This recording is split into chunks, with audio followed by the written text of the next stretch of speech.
Más que una actividad para intercambiar experiencias, este simposio sobre justicia restaurativa constituye un indicador importante de que nos encontramos ante un sistema de justicia abierto a la renovación y al cambio. Es algo que queremos hacer, que lo estamos haciendo y que lo vamos a lograr. La construcción de una cultura de paz y conciliación no es cosa de un día, sino una tarea constante y sin pausa. Sembramos hoy para que otros cosechen los frutos de mañana. Por décadas hemos esperado que este sistema sea tocado, sea remodelado, sea fortalecido. Estamos aquí para trabajar y entendemos que ya ha llegado la hora de humanizar nuestro sistema penal, en especial de nuestro sistema penal juvenil. Saludos amigos televidentes, una vez más con ustedes, Luisa Ramírez y Laura Serrata, en otra entrega de su programa Ministerio Público TV, el programa de la Procuraduría General de la República.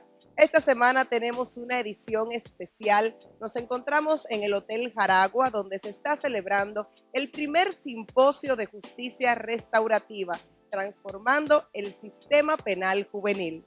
Así es, Laura. Nosotros les invitamos a ustedes para que vean el contenido que hemos preparado en su programa Ministerio Público TV. Adelante. Hoy en tu programa Ministerio Público TV estará con nosotros la licenciada Adriana Ramírez Cover, coordinadora del Programa de Justicia Restaurativa del Poder Judicial de Costa Rica, y el señor Víctor Herrero, consejero regional en Justicia Juvenil para América Latina y el Caribe de la Fundación Tierra de Hombres. Cuando tenemos un pueblo o cuando tenemos funcionarios sensibilizados en justicia restaurativa, existe mucho más posibilidad de que esta justicia restaurativa pueda aplicarse como corresponde. Podemos aplicar la justicia con enfoque restaurativo también en los delitos gravosos y en las situaciones más graves. Con ellos conversaremos sobre justicia restaurativa. En nuestro segmento ¿Sabías qué? Conocerás qué es la justicia restaurativa. De esta forma inicia su programa Ministerio Público TV. Ya vieron el interesante contenido y de forma especial que tiene su programa Ministerio Público TV. Así es, Luisa, ustedes también podrán disfrutar de las opiniones de las personalidades que participaron en este primer simposio de justicia restaurativa, transformando el sistema penal juvenil. Adelante.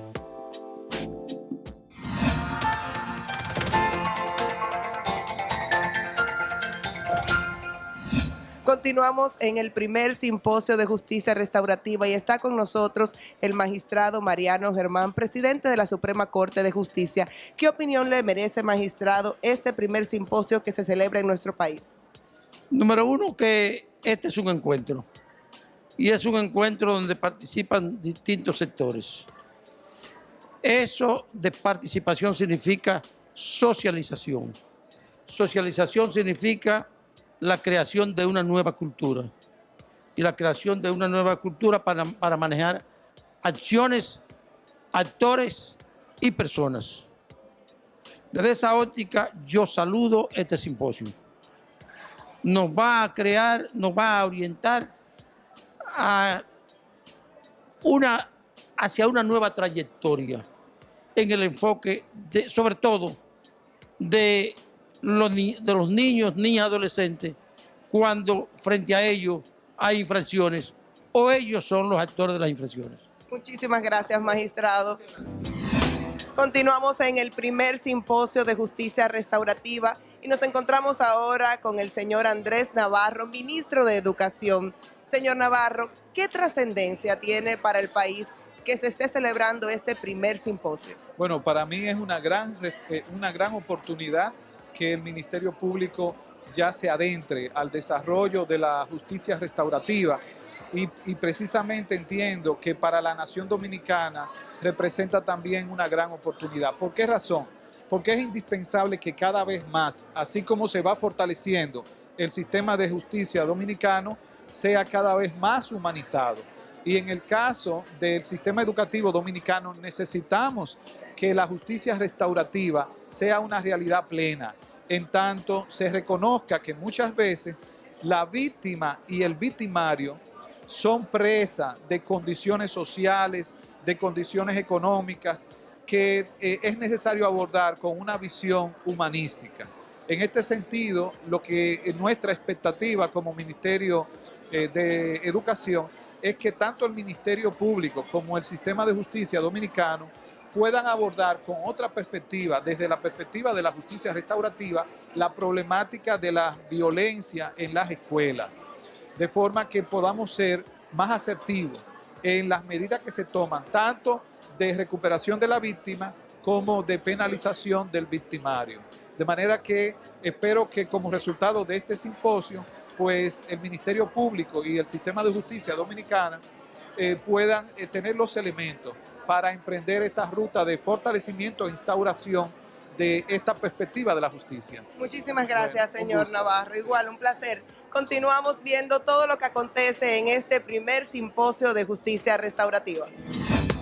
Seguimos en el Hotel Jaragua, en el primer simposio de justicia restaurativa, y ahora me acompaña el señor Eduardo Gallardo, quien es el representante adjunto de UNICEF. Señor Eduardo, ¿qué opinión le merece que en nuestro país se esté celebrando por primera vez este simposio de justicia restaurativa? Bueno, es un evento muy importante. El tema de la justicia penal juvenil es un tema que tiene que tomar cada vez más protagonismo en términos de la agenda pública, de la agenda de protección de derechos de los niños y en general de la agenda de justicia. Por lo tanto, nos parece que es una oportunidad fantástica para recabar información, experiencia de otros países y también adoptar medidas que permitan mejorar la situación de los adolescentes en conflicto con la ley. ¿Aplaude usted esta decisión de parte del Ministerio Público de la República Dominicana? Pero absolutamente, por supuesto, no solamente aplaudimos y felicitamos la decisión, sino que esperamos que esto pueda tener también un correlato en términos de medidas que se tomen para mejorar la situación de los adolescentes. Bueno, señor Eduardo, muchísimas gracias. A ustedes, amigos, continúen con nosotros, que tenemos mucho más sobre este primer simposio de justicia restaurativa.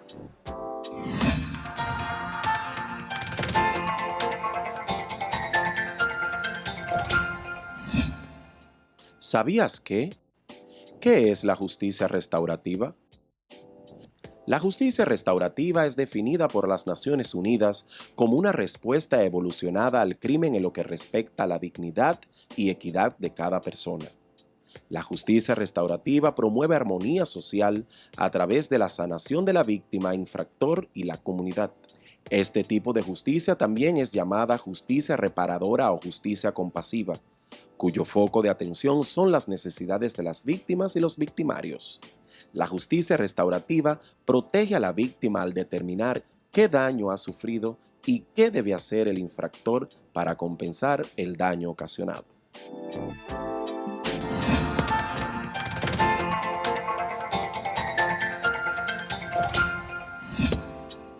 Nos encontramos ahora con la organizadora de este primer simposio de justicia restaurativa, Sheili Núñez, quien conjuntamente con el DINAIA han creado esta revolución del sistema penal juvenil. ¿Cómo nace la idea de crear este primer simposio de justicia restaurativa? Bueno, desde aproximadamente 2 años, la Procuraduría General de la República viene participando con el proyecto PREJUVE del PNUD y del SICA, donde se trabaja la prevención de la violencia en jóvenes. Esta es una de las acciones que se contempló fruto de la relación con este proyecto de cooperación internacional, y este año que el magistrado ha decidido pues crear este nuevo programa de atención integral y de reinserción para los jóvenes en conflicto con la ley penal, la vemos como una actividad fundamental, porque precisamente con este tipo de discusiones de alto nivel es que realmente se pueden perfilar acciones en conjunto de alta coordinación interinstitucional, donde podamos todos los integrantes del sistema penal juvenil pues efectivamente crear acciones que vayan orientadas hacia la reforma. ¿Y cómo ha sido la acogida de parte de otras instituciones y de la sociedad con este primer simposio? Bueno, hemos tenido una acogida fantástica. De hecho, todo el sistema ha colaborado y está presente en la mañana de hoy para tener las discusiones. Nosotros vamos a tener en la tarde unas mesas de diálogo donde se van a trabajar todos los objetivos de la justicia restaurativa para poder ver cómo podemos integrarla al sistema penal juvenil dominicano. Y también contamos, por supuesto, pues con el apoyo de los organismos internacionales que han puesto pues todo el empeño y los recursos, tanto humanos como económicos también, para apoyarnos con este tipo de eventos.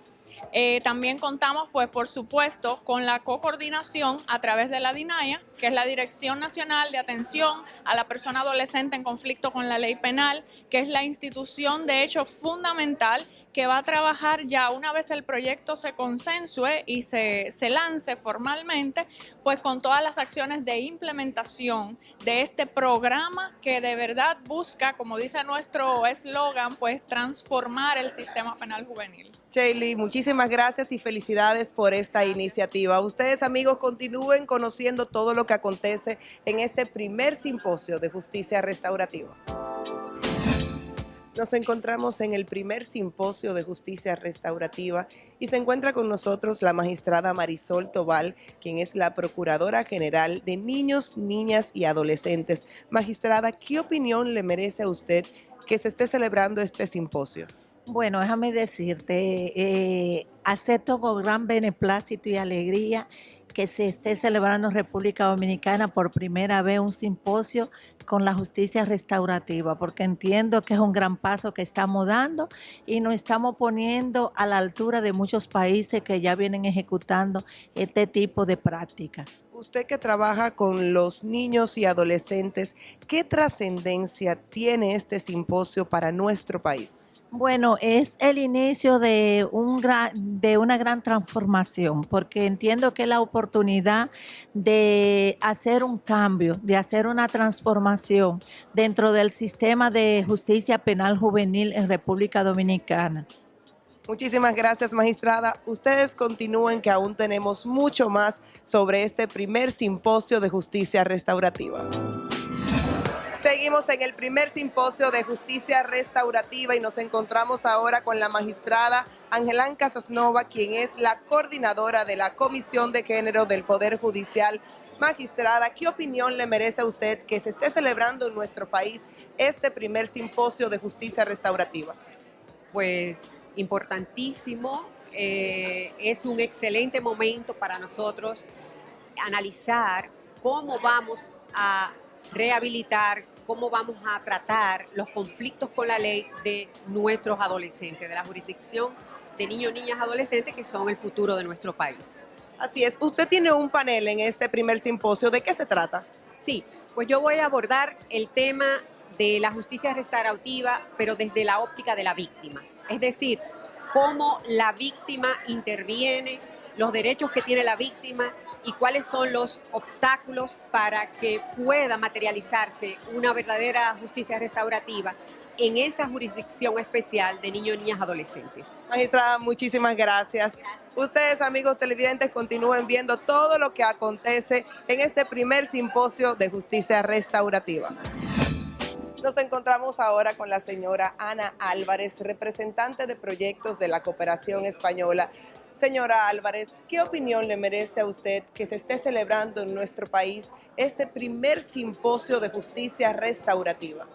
Hola, pues nada, la verdad que en República Dominicana es la primera vez que se hace un tipo de simposio, de taller sobre estas características. Por parte de la Cooperación Española venimos apoyando todos estos procesos de fortalecimiento institucional y sobre todo apoyando a través de todo el sistema de integración centroamericano todo lo que tiene que ver con la justicia restaurativa juvenil. Y realmente, lo comentábamos un poco al inicio, es un hito muy importante para República Dominicana que se desarrollen este tipo de talleres, de espacios de discusión y análisis y sobre todo que podamos un poco interaccionar y retroalimentarnos con toda la región latinoamericana. Señora Álvarez, muchísimas gracias a ustedes, amigos. Continúen con todo lo que acontece en este primer simposio de justicia restaurativa.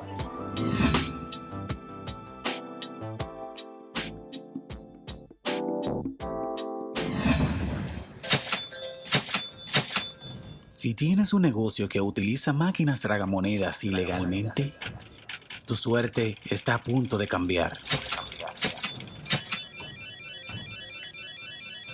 No tragamonedas en lugares prohibidos. Ley 29-06.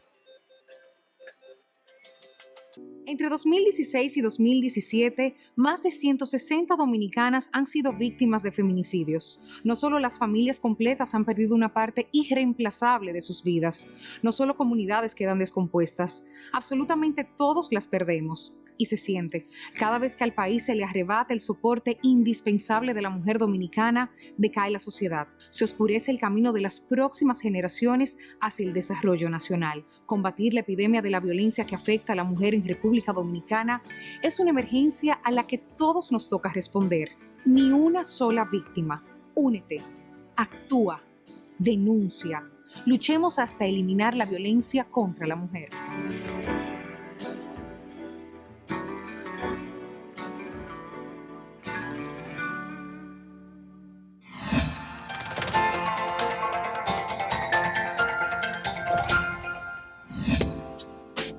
Continuamos con su programa Ministerio Público TV, el programa de la Procuraduría General de la República. En estos momentos nos encontramos en nuestra entrevista central y están con nosotros la licenciada Adriana Ramírez Cover, quien es del Poder Judicial de Costa Rica. También está con nosotros Víctor Herrero, quien es consejero regional en Justicia Juvenil en América Latina y el Caribe, quien está al frente de la Fundación Terre des Hommes. Bienvenidos, sean ustedes aquí a su casa. Muchas gracias. Muchas gracias, buenos días. Nosotros queremos iniciar preguntándole, señor Víctor, ¿qué es la Fundación Terre des Hommes? Sí.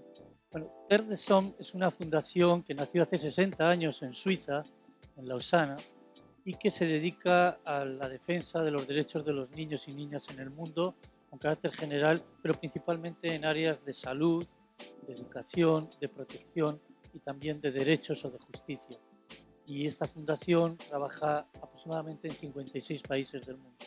Quiero que sepan, señores, que con ellos nosotros vamos a hablar de la justicia restaurativa a través del esfuerzo que vienen trabajando tanto la cooperación internacional y nuestro país. Y es por eso que queremos saber qué es la justicia restaurativa. Gracias. La justicia restaurativa la hemos venido manejando, se ha venido utilizando como un mecanismo alternativo para la resolución de conflictos. Este mecanismo es muy importante indicar, es de carácter holístico, es decir, nosotros estamos procurando, en este caso, la posibilidad de que tanto la víctima como la persona ofensora puedan venir aquí y hacer uso de su palabra, de la expresión, con respecto a los eventos que se vienen denunciando en un proceso y que a través de esto podamos buscarle una solución más adecuada, más apegada a las pretensiones de la víctima y además de esto que permita dar un cierre, por lo menos una reparación, no solamente económica o simbólica, sino también emocional, a partir de diferentes metodologías que se pueden utilizar buscando pues, que la víctima y la persona ofensora puedan informar sobre este evento y cuál es la forma en que eventualmente podría repararse. ¿Y cuáles serían las características que tiene la justicia restaurativa con la justicia ordinaria, la que todos nosotros conocemos?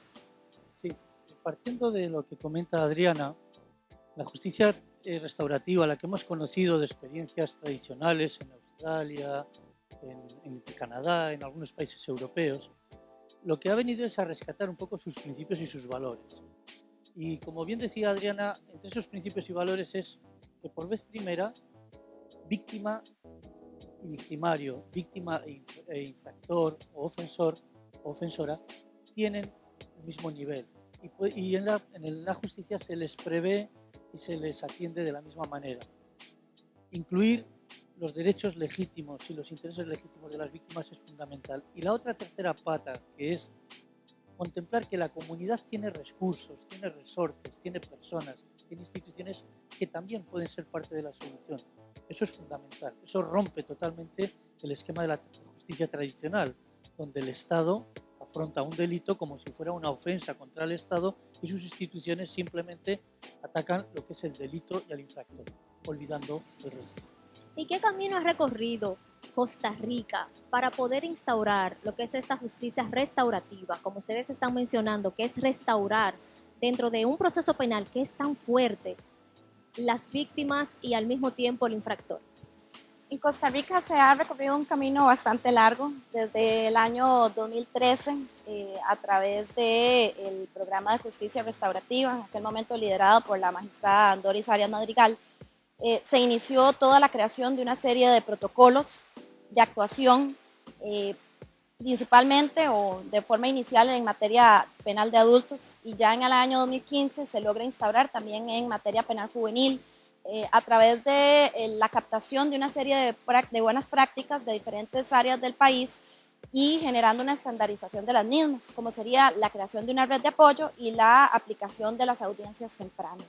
A partir de ese momento, con la implantación de este tipo de buenas prácticas, se logra también crear el protocolo de actuación que se basa propiamente en la promoción de medidas alternas de carácter restaurativo, incluyendo la participación de un equipo interdisciplinario, un equipo conformado por una serie de abogados, juez, Ministerio Público, Defensa Pública y el equipo psicosocial, que está conformado por una persona de trabajo social y una persona de psicología. Todos ellos dentro del procedimiento, en aras de poder ubicar una medida alterna para darle solución al proceso, lo que buscan es la creación de esta solución o de este arreglo de una forma adecuada, contemplando siempre la participación de la víctima y de la persona ofensora e incluyendo la participación de la comunidad como medio, ya sea dentro de la reunión restaurativa para poder crear conciencia, ¿verdad? O brindar la opinión de la sociedad civil ante la comisión de un delito, o bien como parte de un apoyo en el cumplimiento de la medida alterna que se vaya a aplicar.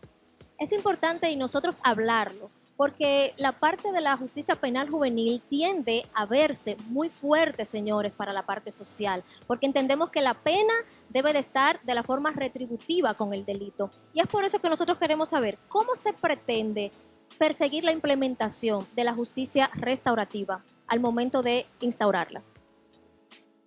Para responder a esto, suelo poner el símil sanitario.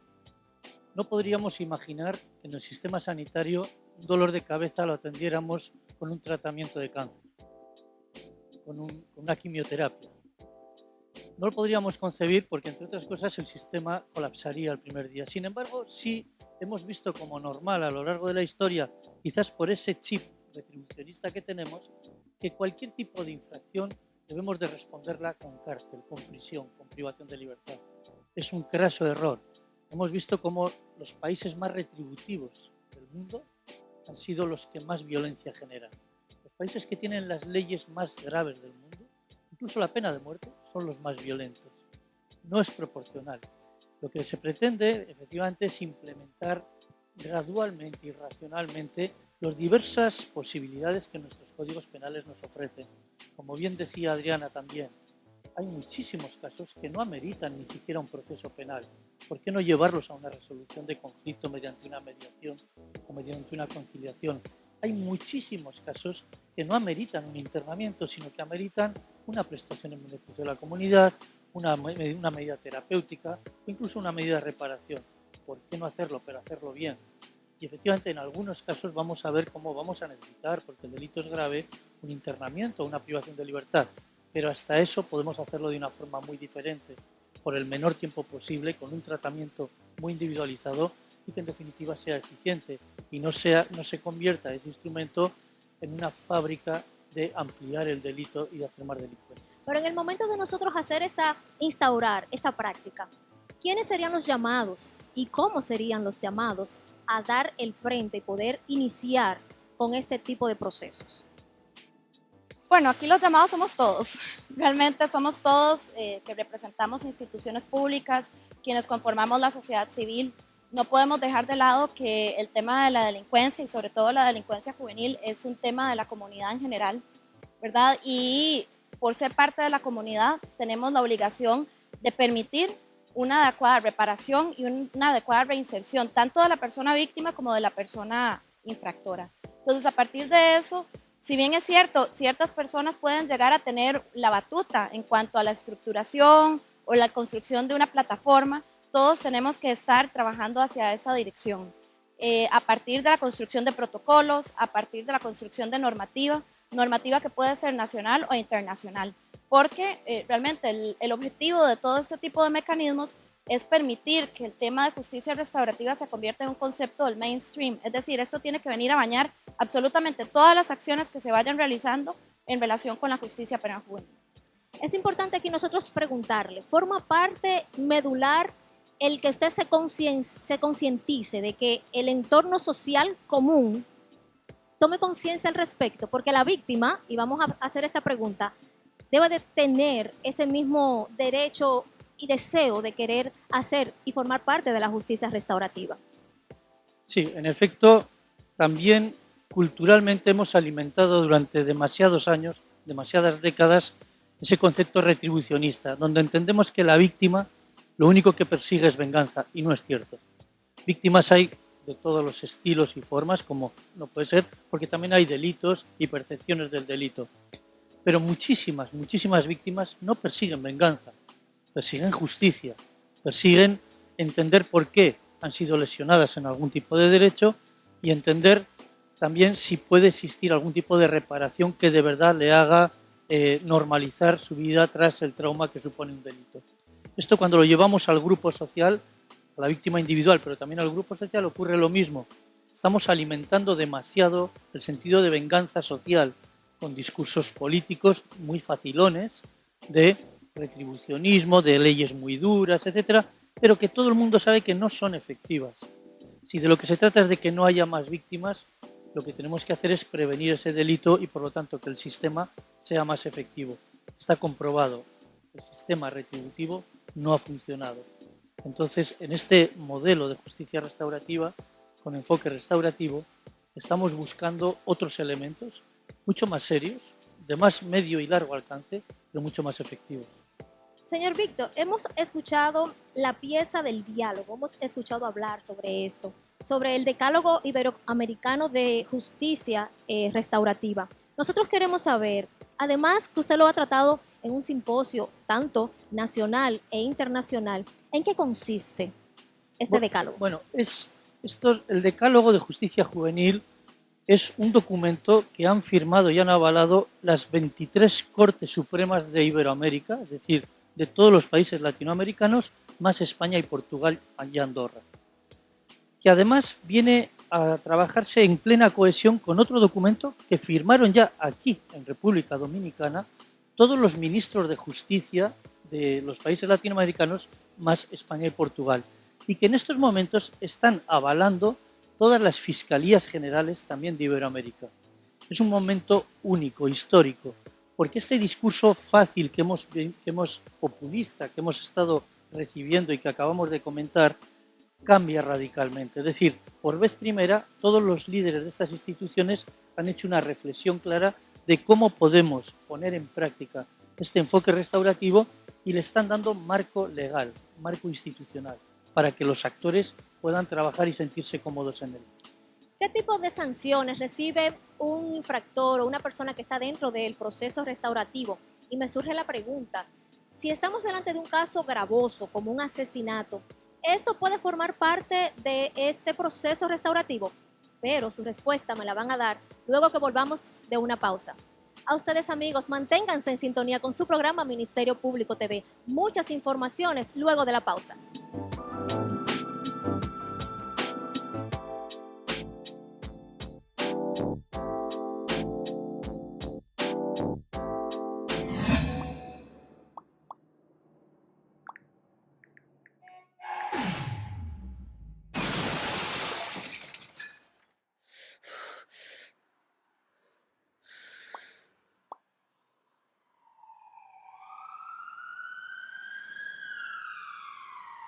Cuando nuestra gente se junta, la alegría se nota desde lejos. Nunca falta el chiste o el cuento que arma el coro donde quiera. Sin embargo, la República Dominicana está dentro de los países de Latinoamérica con mayor índice de homicidios hacia la mujer. Es por esto que desde el año 2015 hasta lo que va del 2017 ya se han registrado 230 huérfanos por feminicidios. Solo entre el 2016 y el 2017 se han cometido más de 160 feminicidios, la mayoría por parejas o exparejas. Esto es serio. Estamos perdiendo nuestro espíritu como nación. Nuestra sociedad está en peligro. Así como reímos juntos, tenemos que actuar juntos. para lograr el cambio juntos.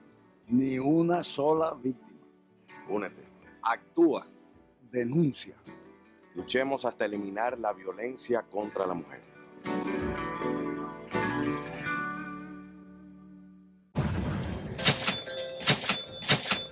Si tienes un negocio que utiliza máquinas tragamonedas ilegalmente, tu suerte está a punto de cambiar.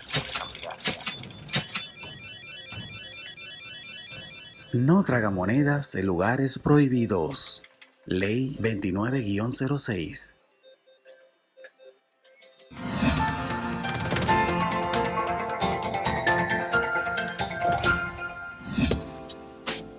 Continuamos con su programa Ministerio Público TV, el programa de la Procuraduría General de la República. Les recordamos que estamos en nuestra entrevista central y están con nosotros la licenciada Adriana Ramírez Cover del Poder Judicial de Costa Rica y con nosotros también Víctor Herrero, quien es consejero regional en la Justicia Juvenil para América Latina y el Caribe de la Fundación Terre des Hommes. Con ellos estamos hablando de la justicia restaurativa. Antes de irnos a la pausa, le estábamos preguntando sobre la penalidad, cómo se trabaja la pena cuando se trabaja la vía restaurativa y si casos gravosos como el asesinato pueden formar parte de este tipo de procesos. Bueno, en Costa Rica es importante partir de una premisa. Actualmente el protocolo que estamos utilizando no es para aplicar sanciones, sino para aplicar medidas alternativas. Eso es una forma alternativa al conflicto sin tener que pasar por una sentencia condenatoria. Entonces, en este caso, el tipo de medidas cautelares que se puedan crear son muy variadas. Eso dependerá mucho de la pretensión de la víctima y de las capacidades de la persona menor de edad. También hemos venido trabajando sobre la creación de un protocolo de ejecución. Ya este está creado, ya está aprobado, pero todavía estamos en la etapa de implementación. ¿Eso qué significa? Lo que estamos buscando es ya en el momento en que se ha establecido la sanción de forma ordinaria, venir a darle esta aplicación restaurativa.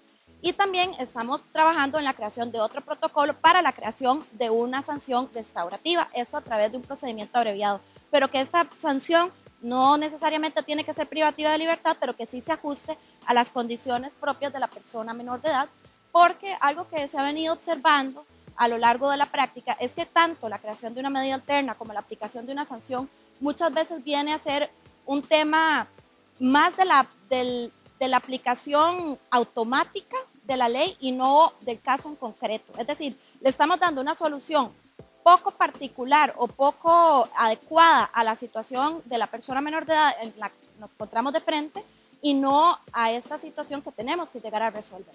Entonces, para concluir, en este caso en concreto, la sanción o eventualmente la aplicación de una medida puede llegar a ser muy variada. No vamos aquí a venir a poner un estándar o una aplicación única, porque eso va a variar tanto de la persona víctima como de la persona menor de edad que estemos atendiendo, buscándole evidentemente una forma de cómo minimizar esos riesgos en los que nos encuentran y cómo podemos ayudarle a reinsertarse de una mejor manera en la sociedad y cómo además podemos ayudarle a construir ese proyecto de vida alternativo y que eventualmente se haga viable y adecuado. En este sentido, Adriana, ¿entiendes que la prisión preventiva en su país, porque escuchamos a Víctor decirnos que a nivel general la prisión o la penalidad fuerte no ha reducido lo que sería la parte de la delincuencia y no ha sido una respuesta, pero en el sentido de ustedes en Costa Rica, ¿la prisión preventiva y la penalidad le ha dado respuesta satisfactoria a los procesos? Sí, en este caso, bueno, no se las ha dado, ¿verdad? Evidentemente, y esto es parte de lo que don Víctor ha venido indicando y que creo que también él les puede explicar de una forma mucho más amplia. La represión y la mano dura realmente no son el objetivo, es como lo que les he venido indicando, no son una solución, no es la panacea.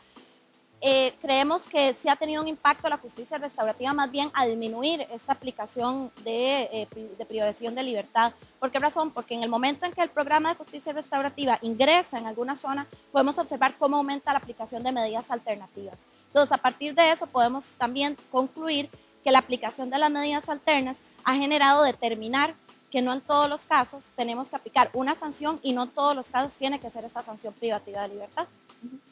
Sí, realmente es una buena pregunta y ha supuesto una reflexión colectiva muy importante en estos foros que hemos hablado de ministros de justicia, de cortes supremas, de fiscalías, que su función es acusar normalmente, aparte de la función de velar por la legalidad.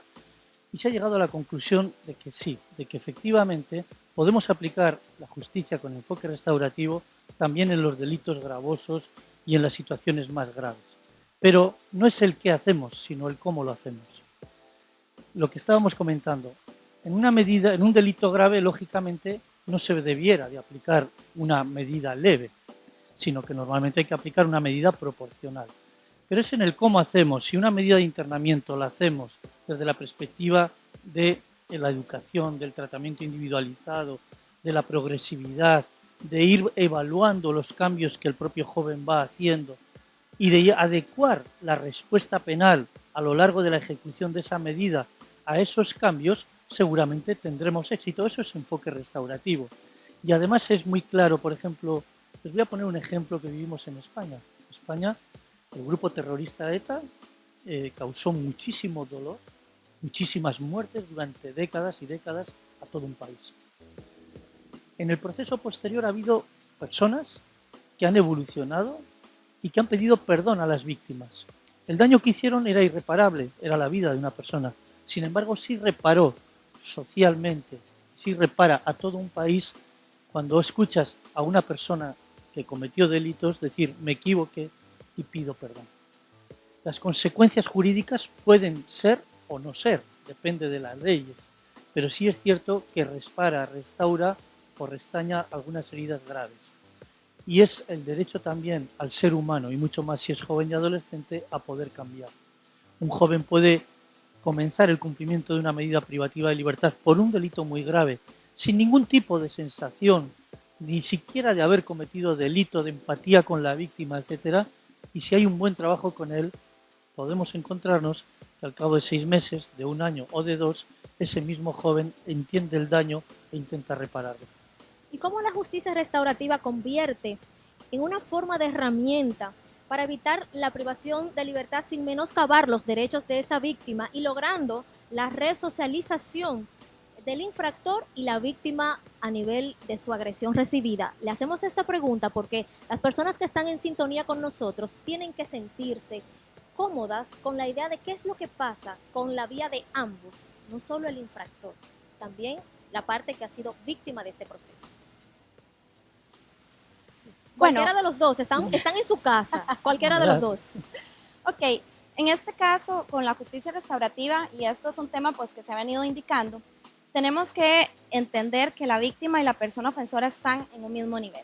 Entonces, la atención y el abordaje va a ser para ambos, no nos vamos a enfocar en uno o en otro. En razón de eso, en Costa Rica se viene atendiendo la creación tanto de redes de apoyo que permitan darle una atención y un abordaje a la persona ofensora, así como a la víctima. A través del equipo psicosocial también es que se viene a dar este abordaje a la víctima, por ejemplo. Cuando queremos establecer o crear una reunión restaurativa en un caso en concreto, la víctima tiene que estar preparada. No podemos poner una víctima con miedo, con temor, que tal vez no esté dispuesta por ese temor a indicar o a decir realmente lo que siente, a venir a buscar una solución de acuerdo a la metodología de esta reunión restaurativa. Entonces, a partir de eso, previo a la realización de la reunión restaurativa, el equipo interdisciplinario aborda a la víctima, conoce sus expectativas, explica cuál va a ser esta metodología, indaga un poco sobre sus emociones y analiza cuál va a ser entonces el tratamiento que tenemos que darle a esta víctima durante la reunión restaurativa y posterior, porque eso sí es muy importante. No podemos olvidar que una vez que este proceso llega a una medida alterna, esa víctima también tiene que buscar reparación, tanto emocional, y también tenemos que buscar una reinserción de esa víctima. Entonces también va a requerir un abordaje posterior. De igual manera, con la persona ofensora, vamos a hacer este mismo tratamiento. Tenemos que analizar sus condiciones personales, sus condiciones familiares, y de acuerdo a las necesidades de esta persona menor de edad, pues así se irá construyendo la medida alterna. ¿Y cuáles serían esos beneficios? ¿Usted quiere decir algo, señor Víctor? Sí, complementando la respuesta de Adriana, yo creo que es muy importante también matizar y explicar que la justicia con enfoque restaurativo no obliga, de alguna manera, a que la víctima y el ofensor o ofensora pueda estar junto y generar una mediación y un acuerdo, etc. Es lo deseable en algunos casos, pero no es obligado. Entre otras cosas porque hay víctimas que no quieren legítimamente, que tienen temores, etc. Y hay muchos mecanismos, puede haber una reparación indirecta, puede haber un acuerdo indirecto de reparación, también a través de una prestación en beneficio de la comunidad. Creo que es muy importante porque este concepto de reparación no podemos hacerlo simple. El concepto de reparación puede ser muy amplio. E insisto, un joven puede comenzar su cumplimiento sin tener ni la más mínima noción ni de qué quiere decir reparar, ni tener ninguna intención y, sin embargo, en su proceso educativo poderlo hacer. Es muy importante también definir qué es la coordinación entre las instituciones de atención a la víctima y las instituciones del sistema penal la que permite muchas veces tranquilizar a la víctima. Por ejemplo, en un delito grave de violencia de género, de violencia doméstica, donde hay un alejamiento de la víctima del ofensor. Si el ofensor está cumpliendo una medida no privativa de libertad, es muy importante saber que la víctima tiene comunicación sobre la evolución de ese adolescente o de ese joven, porque si evoluciona positivamente, la víctima va a estar tranquila. Si evoluciona negativamente, hay que alertar a la víctima y protegerla. Es decir, los mecanismos son múltiples, no podemos ser simplistas en la reflexión y el concepto de víctima y el concepto de reparación se puede aplicar efectivamente hasta en los casos más graves, pero haciéndolos bien. Termino con esto. También por desmitificar, por ejemplo, una prestación en beneficio de la comunidad o un acuerdo reparatorio es, en teoría, el sumum de una justicia restaurativa, pero depende. Si luego no se ejecuta bien, si no se cumple con lo pactado, es lo más antirrestaurativo que hay, porque es lo más antipedagógico que un joven puede recibir. Por eso en la justicia restaurativa, con enfoque restaurativo, pretendemos no hacer cosas, sino hacerlas bien. Si desarrollamos y ejecutamos miles de sentencias o de sanciones no privativas de libertad, lo que tenemos que hacer es que se cumplan bien, que se cumplan sus objetivos y que el joven cumpla con lo pactado. Si no se hace, estamos haciendo todo lo contrario. Usted habla de la víctima y ciertamente de esa forma de hacer conciencia de que no es obligatorio, pero forma parte importante, es como una columna de lo que es la justicia restaurativa. Ahora bien, para nosotros motivarlas, ¿cuáles serían los beneficios que podría recibir una víctima que se ve al frente de este tipo de procesos alternos para poder solucionar un proceso penal? Bueno, mucho de lo que hemos venido a hablar es el tema de que las víctimas, como dijo don Víctor, no necesariamente buscan la cárcel, no necesariamente buscan una venganza, lo que buscan es justicia. Entonces, a partir de todo eso, muchas víctimas, probablemente de un proceso ordinario, luego de pasar todo el largo proceso de un debate, no reciben realmente lo que andaban buscando, una disculpa, una solución de acuerdo a las pretensiones que estaba partiendo, ¿verdad? Que le pinten la pared, que le rayaron, que hagan trabajo comunitario, por ejemplo.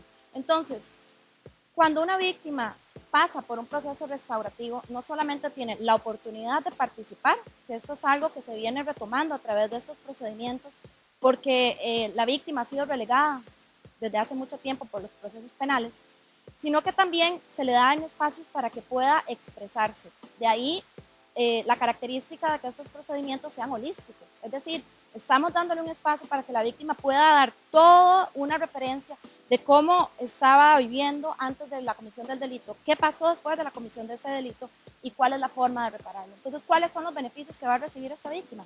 Participación, abordaje y una solución adecuada a la reparación de este daño que considera sufrió y además de esto, adecuada a la pretensión que busca para solucionar su conflicto. Desde sus experiencias, ustedes que han participado a nivel internacional y en sus propios países de esta forma de justicia restaurativa, ¿cuál es la importancia para los demás países de la región tener estos intercambios que tengan que darse con las experiencias vividas tanto del país que va a llevar estas informaciones que le ha favorecido, como los que los recibimos, que al mismo tiempo nos van a enriquecer para nosotros tener una forma más directa y más humana para el tratamiento de la justicia restaurativa? Sin duda, el intercambio de experiencias positivas y, por qué no, también de los errores es fundamental. Cada país tiene su propia lógica social, institucional, pero compartimos muchos problemas comunes. Y realmente en el intercambio de estas experiencias positivas es donde vamos entendiendo que muchas son adaptables a nuestra realidad. Y todos los países en el contexto iberoamericano tienen algo que decir y algo que aportar en positivo. Y como decía, también tienen que reflexionar su error para que otros no lo cometan el mismo, ¿no? Que es muy importante, señor Claro. Víctor, esto. Y por eso, permítame que insista, estos foros iberoamericanos, que en definitiva son instituciones supranacionales, son importantísimos, porque están fortaleciendo totalmente esta nueva perspectiva de la justicia, que no deja de ser una perspectiva mucho más eficiente y mucho más humana. Claro que sí. Adriana, desde Costa Rica, ¿qué le ha generado a Costa Rica a nivel de la implementación que nos decía desde el 2015 hasta el día de hoy, como avance y resultado de la implementación de la justicia restaurativa? Bueno, realmente nos ha generado muchísimos beneficios. Tenemos mayor participación de la sociedad civil en la solución de los conflictos. De hecho, dentro de lo que es la práctica normal del programa de justicia restaurativa, buscamos pasar encuestas a nivel o de forma anual a todos los usuarios de nuestro programa para saber o conocer cuál ha sido el resultado sobre la satisfacción o no, ¿verdad?, del servicio que se les ha brindado o las soluciones que se les han dado o inclusive la atención que han recibido de parte de los funcionarios. Esta encuesta nos ha dado un 96% de satisfacción. Es decir, la población se siente más satisfecha al recibir un servicio de esta naturaleza restaurativa que lo que ha sido el sistema ordinario. Además de eso, también ha aumentado, como le venía indicando, la utilización de las medidas alternas. Con eso vamos de la mano la reducción de los hacinamientos carcelarios o la aplicación de sanciones privativas de libertad. Y finalmente también tenemos que recordar que es muy importante, que esto es un tema que todavía no hemos podido generar evidencia porque es un programa relativamente novedoso para efectos de poder empezar a generar números, pero también hemos podido observar que sí tiene un impacto en la reincidencia o en el rebajo de la reincidencia de los jóvenes, en el entendido que podemos observar que son chicos y chicas que después logran pues también seguir no solamente con el cumplimiento de la medida alterna, sino continuar con los réditos que esta medida alterna le ha generado en su vida. Además de que también tiene un beneficio bastante importante a nivel ya un poco más administrativo en cuanto a la reducción de los circulantes en los juzgados penales juveniles. ¿Y cuáles serían esas recomendaciones que ustedes podrían hacerle a nuestro país para la implementación de lo que es la justicia restaurativa y al mismo tiempo para que se inicie una manera de ver la justicia penal juvenil en nuestro país? Bueno, las recomendaciones en realidad las estamos recibiendo también de su país nosotros. Es decir, como decimos, esto es un combo en el que muchos países están reflexionando juntos y República Dominicana está aportando también su propia experiencia, que no es pequeña en el contexto iberoamericano. Es decir, hay experiencias muy positivas aquí. Pero recomendación general, continuar. Esto no son acciones de un momento, son procesos y no en largo tiempo, sino en un mediano tiempo los resultados, como bien decía, se notan. Hay un indicador clave que acaba de comentar Adriana, la reincidencia. Los países que han emprendido este camino, sus niveles de reincidencia y de delito han disminuido increíblemente, por lo tanto de conflicto social. Y una recomendación, la inseguridad en los países del ámbito iberoamericano no está siendo motivada por los jóvenes y por los adolescentes. Claro que algunos cometen delito y son una parte. La gran inseguridad es delito adulto. Es ahí donde tenemos el reto. El reto de la criminalidad en los países de América Latina está en las grandes redes criminales que utilizan jóvenes y adolescentes para el delito. Si nosotros criminalizamos cada vez más a los adolescentes, estamos haciendo un flaco favor a la justicia, a la paz social y un gran favor a esas redes. Contigo, Adriana, ¿qué reflexión podrías dejarnos? Bueno, una reflexión y partiendo un poco de la experiencia de Costa Rica es la sensibilización. Realmente la sensibilización de todos los ciudadanos, de todas las personas, agentes que participan en la construcción, tanto de los procesos como en la aplicación de estos procesos es sumamente importante. ¿Por qué razón?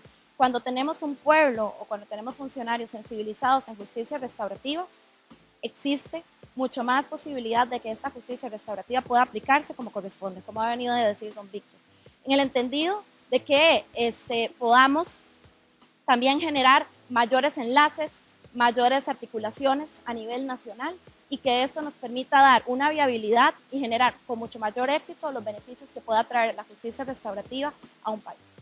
Muchísimas gracias, Adriana, Víctor, por estar con nosotros y poder compartir esos conocimientos sobre la justicia restaurativa. A ustedes, amigos, no se muevan de sus asientos porque continuamos con su programa Ministerio Público TV. Muchas informaciones luego de la pausa.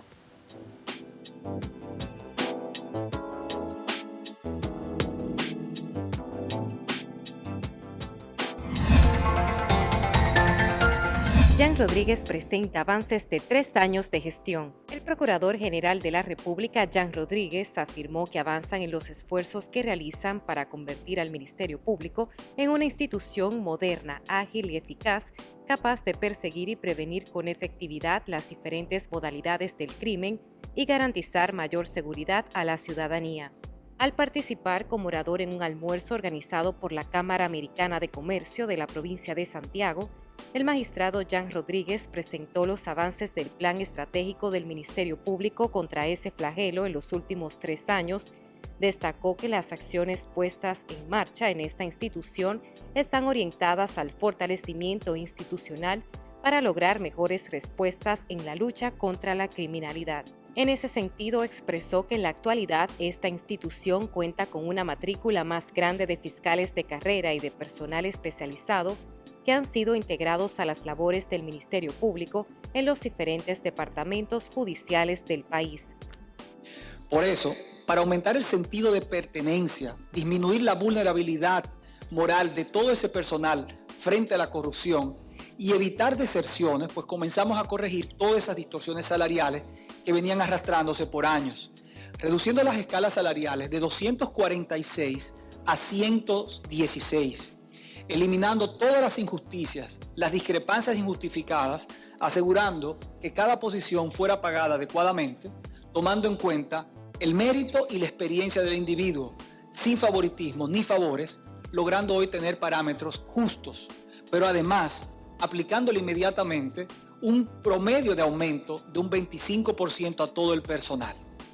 Con eso ya nos habíamos puesto al día y estábamos en posición de poder exigir todo lo que ustedes verán en lo adelante.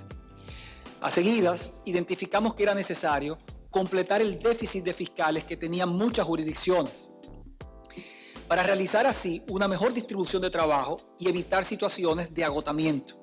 En efecto, nos encontramos con fiscales que tenían que trasladarse decenas de kilómetros para servir a comunidades que carecían de ministerio público y que solo podían hacer eso una vez a la semana. Imagínense ustedes una comunidad que tenga disponible a un fiscal 4 días al mes. Así, señores, no se combate la criminalidad. Añadió que para cubrir esa gran necesidad y tener un ministerio público más cercano a la gente, incorporaron más de 500 nuevos fiscales al sistema que fueron elegidos mediante un concurso público para aumentar las filas con los mejores talentos nacionales, representando ello un incremento en más de un 50% la matrícula de fiscales de carrera. El procurador Jan Rodríguez dijo que como parte del plan contra el crimen, también realizan de manera gradual readecuaciones a los espacios físicos de las dependencias del Ministerio Público. Pues hemos trabajado arduamente en ese proyecto, logrando entregar a la fecha completamente renovadas 14 fiscalías comunitarias existentes en el Distrito Nacional y 4 en la provincia de Santo Domingo.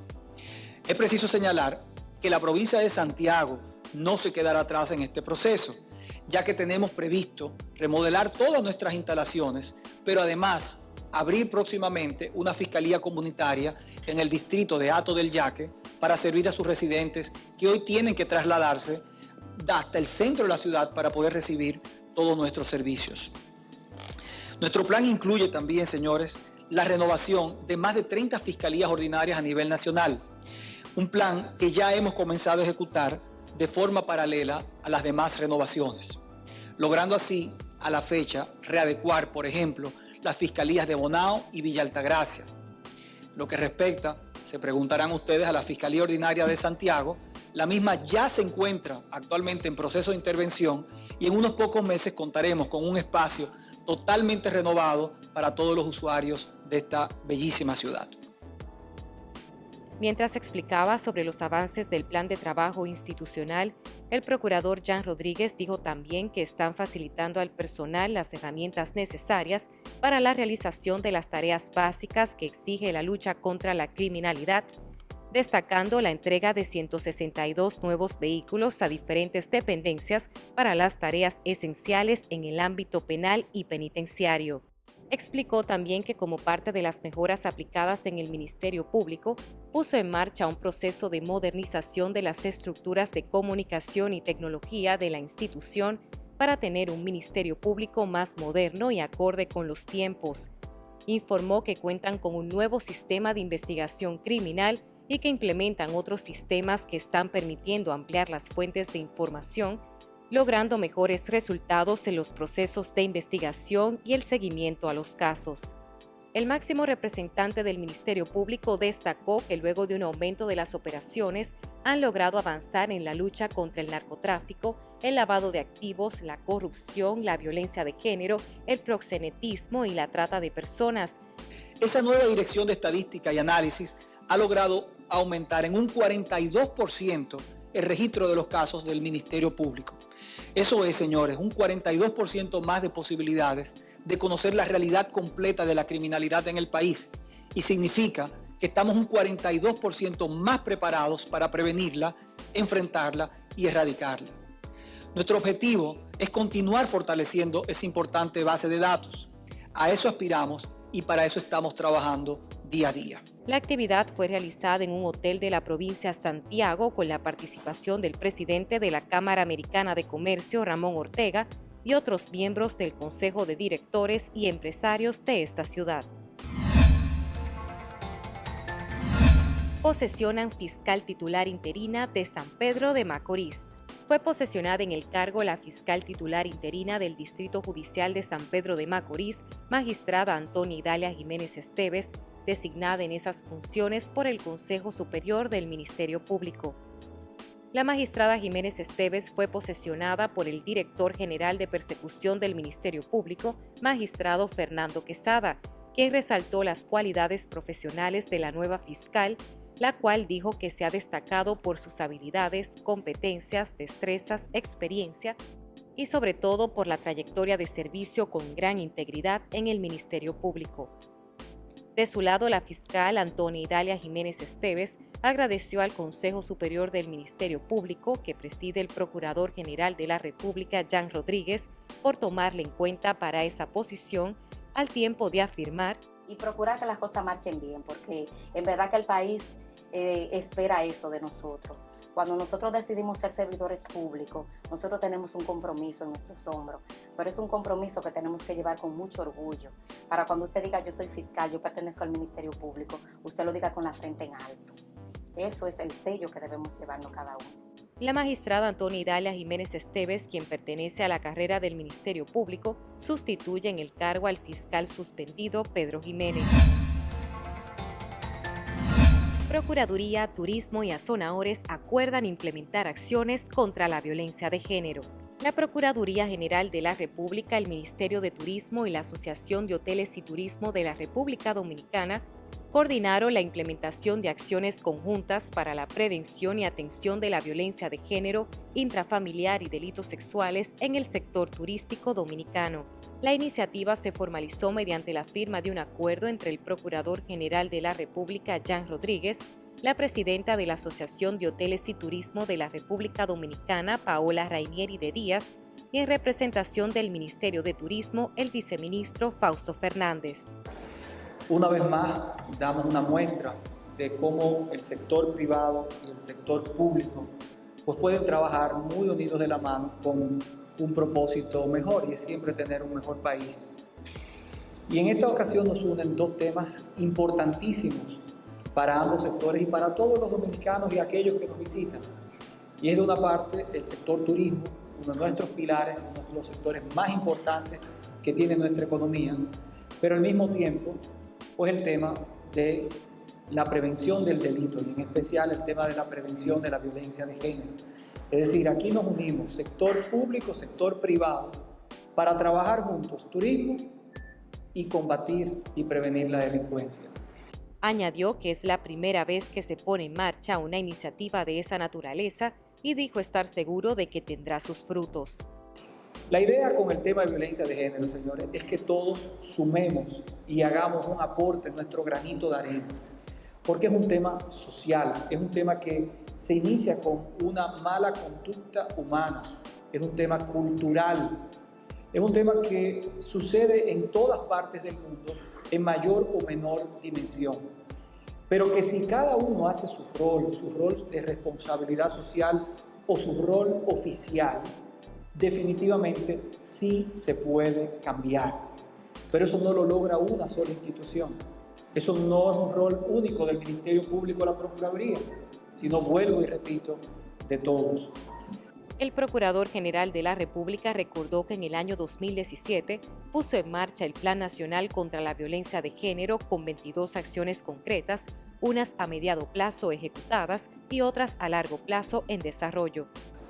Hablamos que aún teniendo un gran reto, aún teniendo muertes que suceden lamentablemente y que con una es un motivo más que suficiente para motivarnos y trabajar aún más, podemos decir que este es el segundo año de menor feminicidios en los últimos 10 años de nuestro país. Y eso es gracias a ese plan, que no es un plan solo del Ministerio Público, es un plan donde tantas instituciones se han sumado a hacer lo propio. Hoy se suma el sector turismo, que ya ha venido desarrollando actividades, debo resaltar, pero hoy formalizamos eso y lo llevaremos a otro nivel de colaboración, tanto con el Ministerio de Turismo como con las entidades que se conglomeran dentro de Azonahombres. Estoy convencido de que esto va a ayudar a continuar reduciendo la violencia de género. De su lado, Paola Rainieri dijo que es un momento muy importante para la historia de la Asociación de Hoteles y para la historia del turismo en la República Dominicana. Agradecemos al Procurador General de la República Dominicana pues su presencia y su interés en hacer de esto una realidad. En tanto que el viceministro Fausto Fernández manifestó la disposición del Ministerio de Turismo de contribuir con el plan de la Procuraduría General de la República orientado a combatir y atenuar esa problemática social. No podemos quedarnos atrás, tenemos una fuerza laboral enorme en el sector que a través de todas las instituciones que nosotros podamos hacer orientadas casualmente a combatir a ese tema social que tan duro nos está dando, pero que a través de todo este plan que ha tenido y ha venido desarrollando la Procuraduría General de la República, nosotros vamos a ir atenuando esto. Ambas entidades además cooperarán con la Procuraduría General de la República en la promoción de la línea Vida y de las unidades de atención integral a víctimas de violencia de género y fiscalías ante los proveedores de servicios turísticos a través de la impresión de brochures informativos, minivallas en zonas turísticas y anuncios en programas radiales. El acuerdo firmado en la inauguración de la 33ª Exposición Comercial de la Asociación de Hoteles y Turismo de la República Dominicana tendrá una vigencia de 2 años a partir de la fecha de suscripción del mismo, pudiendo ser prorrogado de común acuerdo entre las partes por un periodo similar.